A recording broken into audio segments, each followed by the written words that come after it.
देखिए क्वेश्चन ये है कि जनरेशन हम लोग थ्री फेज़ के करस्पॉन्डिंग, हम जो पावर जनरेशन की बात करें मेगावाट के करस्पॉन्डिंग जो जनरेशन है वो थ्री फेज़ के करस्पॉन्डिंग क्यों करते हैं, सिंगल फेज़ के करस्पॉन्डिंग क्यों नहीं किया जाता है। ठीक है, आप कहोगे सर जो जनरेशन अगर थ्री फेज़ के करस्पॉन्डिंग तो ट्रांसमिशन और डिस्ट्रीब्यूशन क्या थ्री फेज़ के करस्पॉन्डिंग इकोनॉमिकल होगा कि सिंगल फेज़ के इकोनॉमिकल होगा।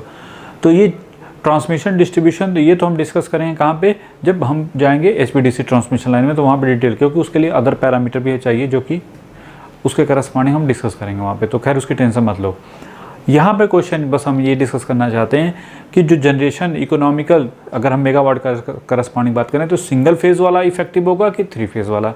जनरली थ्री फेज़ में ही किया जाता है। क्यों किया जाता है उसको हम एक एग्जाम्पल से लेके हम यहाँ पे थोड़ा सा रिजॉल्व करके उसको देखना चाहते हैं, क्या जो कहा जाता है वो सही है कि गलत है, और उससे बड़ी बात है क्यों नहीं, सबसे बड़ी बात है ना कि क्यों, किस बेस पे हम बोलेंगे कि थ्री फेज़ इकोनॉमिकल है, सिंगल फेज़ उतना इकोनॉमिकल नहीं है अगर मेगावाट के करस्पॉन्डिंग बात की जाए तो उसके लिए हमने एक एग्जांपल कंसीडर किया जिससे डिस्कशन में इजी हो जाएगा। क्योंकि अब देखो हमने फंडामेंटल ऑफ मशीन पढ़ चुके हैं तो अब उससे हम थोड़ा सा निकाल सकते हैं कुछ चीज़ें। ठीक है, देखिए three phase alternative is bound with 60 degree phase spread. Phase spread कितना, अब देखो पहले थ्री फेज कनेक्शन है तो यहाँ पर नीचे लिखो three phase connection, three phase connection. ठीक है, कोई दिक्कत नहीं, थ्री फेज कनेक्शन है। अच्छा ये बताइए फेज स्प्रेड कितना दिया, 60 डिग्री, कितना हो जाएगा, दैट इज π/3 यूनिफॉर्मली। ठीक है, ठीक है, यहाँ तक तो कोई डाउट नहीं होना चाहिए। लेट टर्न पर फेज, टर्न पर फेज कितना है, दैट इज n। यहाँ तक तो कोई डाउट नहीं, हमने मान लिया कि लेट एज्यूम कर लिया। अब ये बताइए distribution factor KD three phase corresponding क्या लिखेंगे, साइन साई/2 डिवाइड बाय क्या होता है, साइन साई/2, सॉरी साई/2। अब ये बताइए कितना π/3, तो साइन π/6 हो जाएगा डिवाइड बाई π/6। ये वैल्यू कितनी आ जाएगी, देखो KD थ्री फेज के करस्पॉन्डिंग दैट इज क्या मिलेगा 3/π। ठीक है, यहाँ तो कोई डाउट नहीं होना चाहिए कैसे तो कैसे। अब हम डिस्कशन चाहते हैं कि चलो पर फेज इंड्यूस ईएमएफ कितना होगा। पर फेज इंड्यूस ईएमएफ लिखना चाहो तो डायरेक्ट लिख सकते हो, यहाँ पे नीचे लिखो पर phase induce EMF that is EPH। ऐसे EPH this be equal to RMS में बात करें तो कितना होता है, √2 πN/F∅m into KD three corresponding, यही होता है। अब थोड़ा इसका फिजिकल सिग्निफिकेंस समझना चाहते हैं तो ज़्यादा चीज़ें समझ में आएंगी ना। चलो पहले हम इसके लिए कंसीडर करते हैं टू पोल मशीन। ठीक है, देखो टू पोल मशीन कंसीडर करते हैं और ये थ्री फेज कनेक्शन के लिए चलो बनाते हैं पहले। तो ये होगा ये टू पोल के लिए, ठीक है,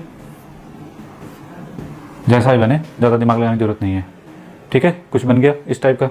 अब ये बताइए इसको ऐसे बढ़ा दो 180 इलेक्ट्रिकल पर फेज जो है कितना है 180 इलेक्ट्रिकल, यहाँ तो कोई डाउट नहीं 180 इलेक्ट्रिकल करस्पॉन्डिंग। हमको थ्री फेज करस्पॉन्डिंग दिखाना है तो क्या करेंगे, इसको ठीक है, चलो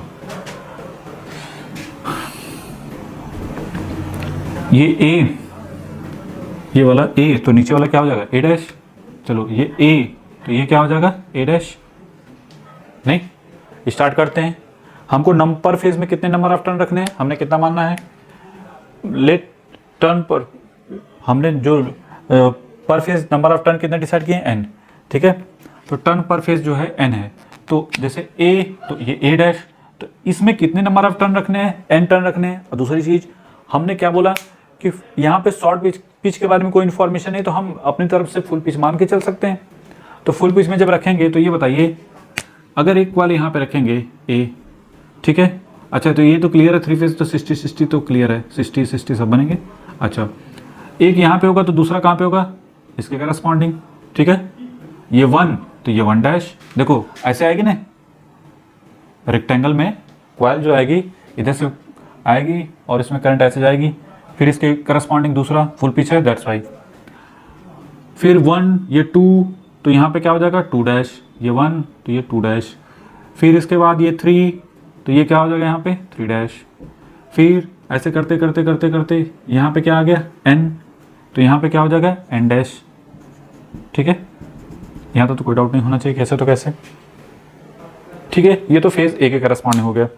अब इससे 120 पे कौन होगा, बी, नहीं, इससे 120 पे कौन होगा, बी।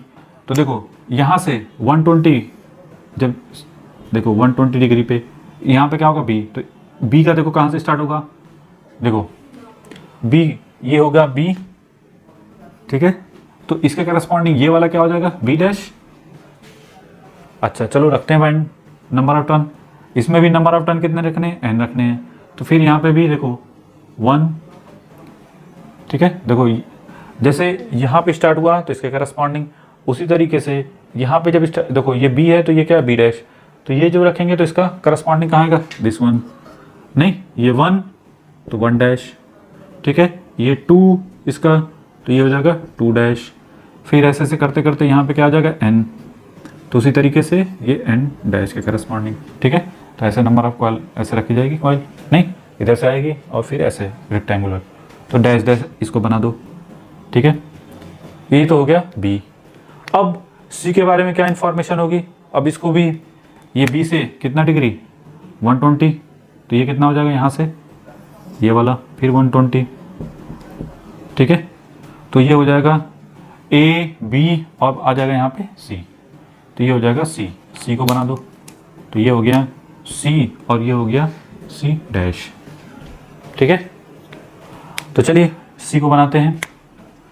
तो फिर C को कैसे स्टार्ट करेंगे, यहाँ पे 1, ठीक है। देखो यहाँ पे 1 फुल पिच है तो दैट्स वाई 1 डैश, 1 तो 1 डैश, ये 2 तो यहाँ पे क्या होगा 2 डैश, ठीक है। और यहाँ पे ऐसे करते करते चलते चले जाएंगे और ऐसे बनाते जाएंगे, तो ये हो जाएगा एन डैश। तो ये हो गया आपका लाइक दिस वन करस्पॉन्डिंग, ठीक है। ये हो गया हमारा इनके करस्पॉन्डिंग, ठीक है। 30 की करस्पॉन्डिंग, सॉरी 120, देखो 120 फिर 120, तो ये A फिर दूसरा वाला 120 पे B, फिर इससे 120 पे C, ठीक है। ऐसे बन गया 3 फेज करस्पॉन्डिंग। अच्छा अब इसका ये तो हो गई आर्मेचर वाइंडिंग करस्पॉन्डिंग, हमने रिप्रेजेंट कर दिया 2 पोल मशीन में। दूसरी चीज अब हम दिखाना चाहते हैं इसको उसमें सर्किट डायग्राम में। तो सर्किट डायग्राम में कैसा दिखेगा, देखो 3 फेज है, 3 फेज कनेक्शन कैसे दिखता है, 3 फेज कनेक्शन ऐसे बनाएंगे ना, ये ए का, हम यहाँ पे स्टार को ले लेते हैं, ठीक है। सिंपलिसिटी के लिए स्टार को ले लो, कोई दिक्कत नहीं। स्टार कनेक्शन को हम कंसीडर कर लेते हैं, जो भी वाइंडिंग है वो स्टार करस्पॉन्डिंग है, और ये हो गई दिस वन, ठीक है। आप चाहो तो सबसे बड़ी दिक्कत है स्पेस की, छोटा छोटा बना लेते हैं, ठीक है।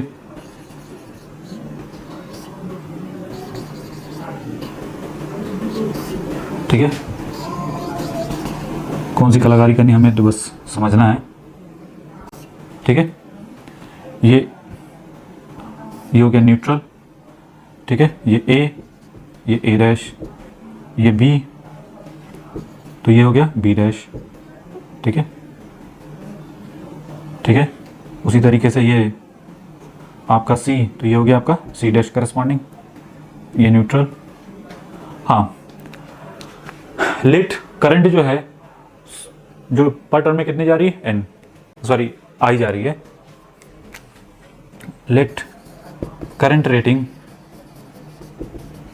ये बताइए करंट रेटिंग डिसाइड कौन करता है, ये डिसाइड होती है थिकनेस से, वायर के थिकनेस से डिसाइड होती है ना कि करंट का वायर कितना रखना है, ठीक है। तो खैर, तो 3 फेज नीचे लिखो, 3 फेज VA रेटिंग कितनी हो जाएगी, 3 फेज VA रेटिंग लिखना हो तो 3 टाइम्स, इसमें देखो करंट क्या हो जा रही है, I करस्पॉन्डिंग, तो आप कैसे लिखोगे, I 3 times EPH into I, इसमें तो कोई दिक्कत नहीं पर फेज। ये देखो इनके करस्पॉन्डिंग EPH होगा कि नहीं होगा, यहाँ तो कोई डाउट नहीं होना चाहिए, कैसे तो कैसे, ठीक है। तो पर फेज इंड्यूस EMF EPH है और करंट रेटिंग कितनी है I, तो 3 फेज केवीए रेटिंग कितनी हो जाएगी इसकी, आप यही लिखोगे, यहाँ तक तो कोई डाउट नहीं। पहले इसको बनाओ, फिर इसके बाद आगे डिस्कस करते हैं। फिर देखो बोला ना, if the armature winding is reconnected, ठीक है, तो अगर आर्मेचर वाइंडिंग को रिकनेक्ट कर दिया जाए किसके corresponding, utilize all the coil for single phase operation, जो जितने भी कॉइल थी 3 फेज के लिए, वही कॉइल किसके लिए इस्तेमाल करना चाहते हैं, सिंगल फेज के लिए।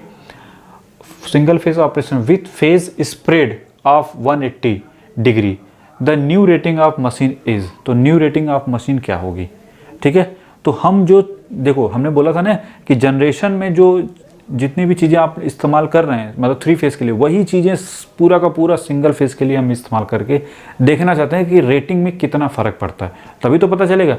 तो आपने 3 फेज के करस्पॉन्डिंग तो देख लिया, अब ये सब नहीं हटाएंगे, बस 3 फेज की जगह हम सिंगल फेज लेना चाहते हैं। नंबर ऑफ टर्न जो यहाँ से यहाँ तक है, इसमें यहाँ से देखो, यहाँ से यहाँ पर फेज में कितना है n, ठीक है, पहले बताओ। तो यहाँ पे 3 फेज था, तो ये देखो पर फेज में कितना, 1 2 ये 3 हो गए। पहले इसको बना लो, फिर इसके बाद बनाते हैं, क्योंकि इसको रिकनेक्ट करना, इसको रीअरेंज करना पड़ेगा ना। सिंगल, ये 3 फेज का करस्पॉन्डिंग है, ये जो भी बनाया है 3 फेज कनेक्शन करस्पॉन्डिंग बनाया ना।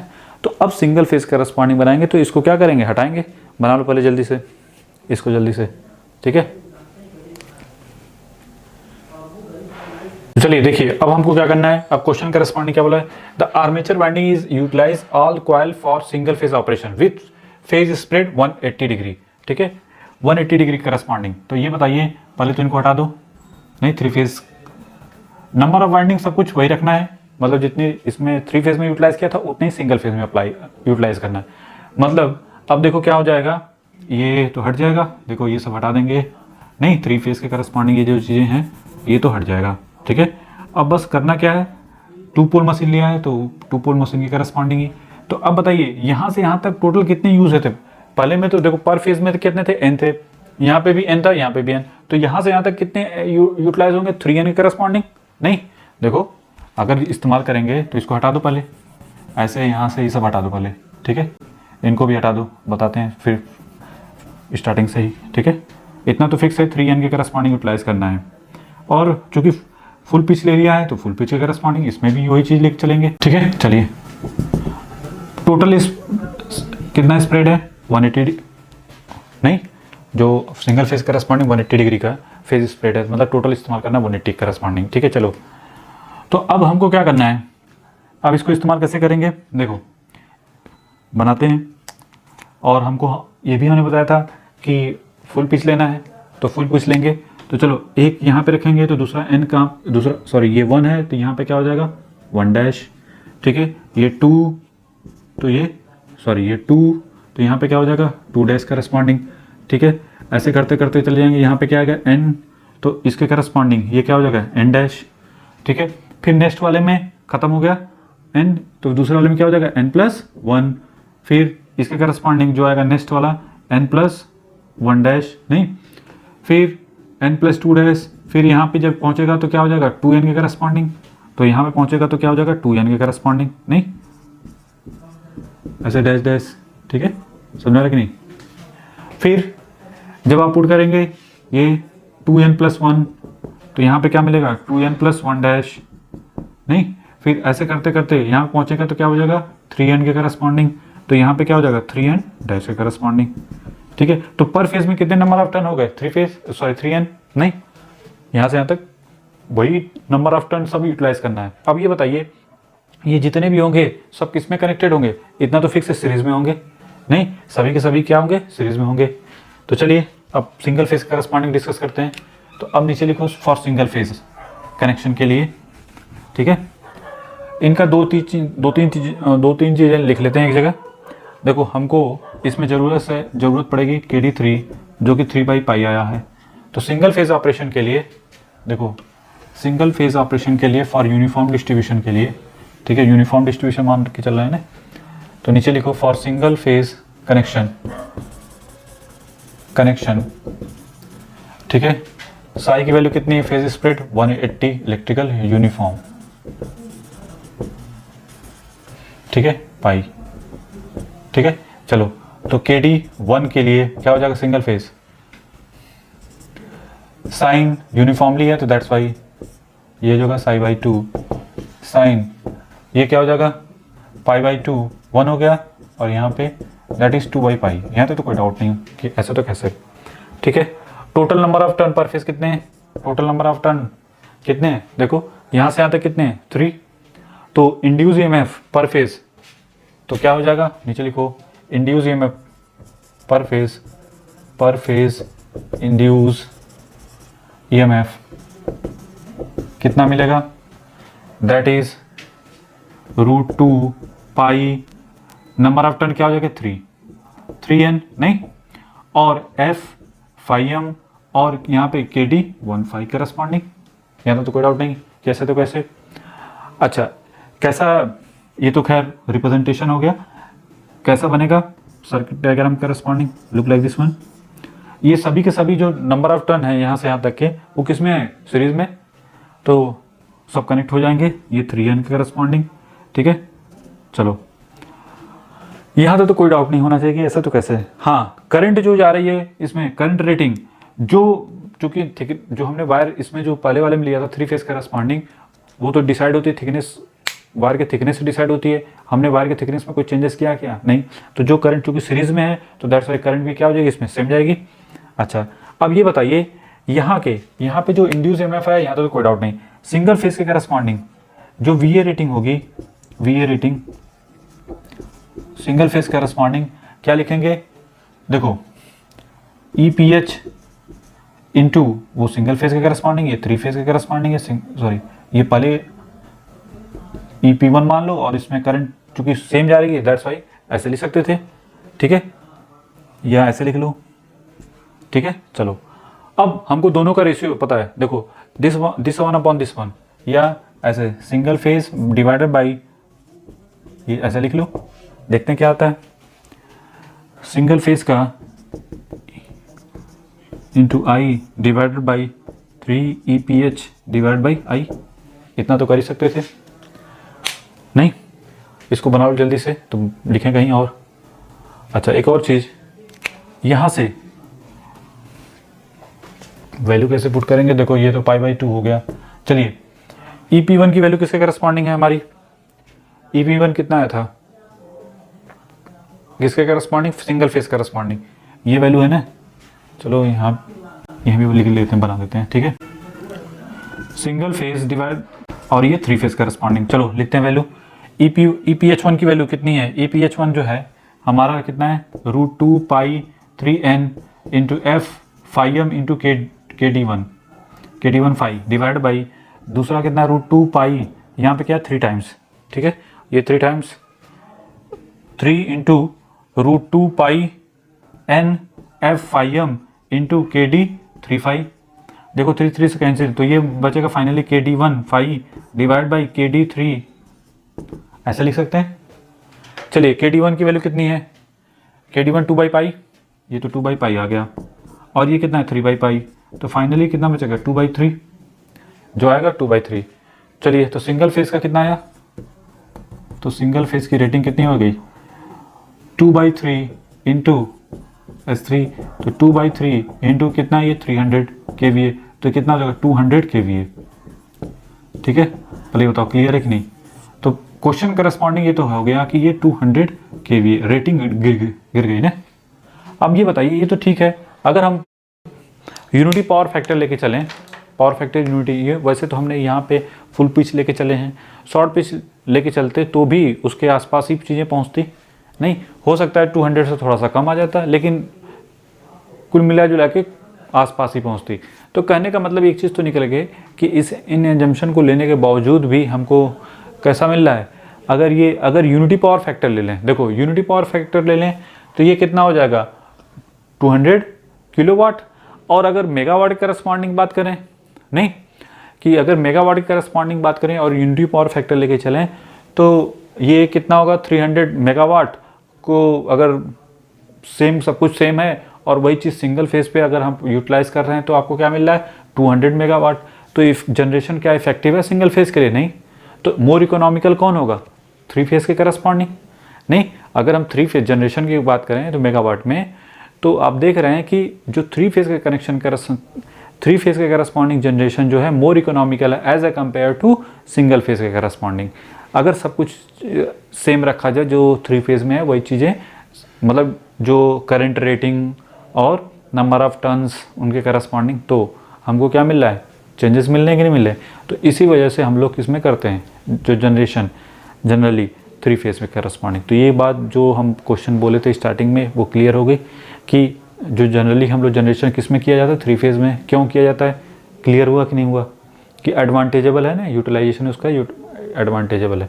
हाँ, अब बात आती है कि ट्रांसमिशन और डिस्ट्रीब्यूशन 3 फेज के करस्पॉन्डिंग ही क्यों किया जाता है, सिंगल फेज करस्पॉन्डिंग क्यों नहीं किया जाता है in general mega power corresponding. तो वो जो हम ट्रांसमिशन लाइन में डिस्कस, जब हम ट्रांसमिशन लाइन और HVDC में जाएंगे तो वहाँ पे हम वो चीज़ें डिस्कस करेंगे कि क्यों कंपेयर करना पड़ेगा, ऐसे तो नहीं बता सकते ना।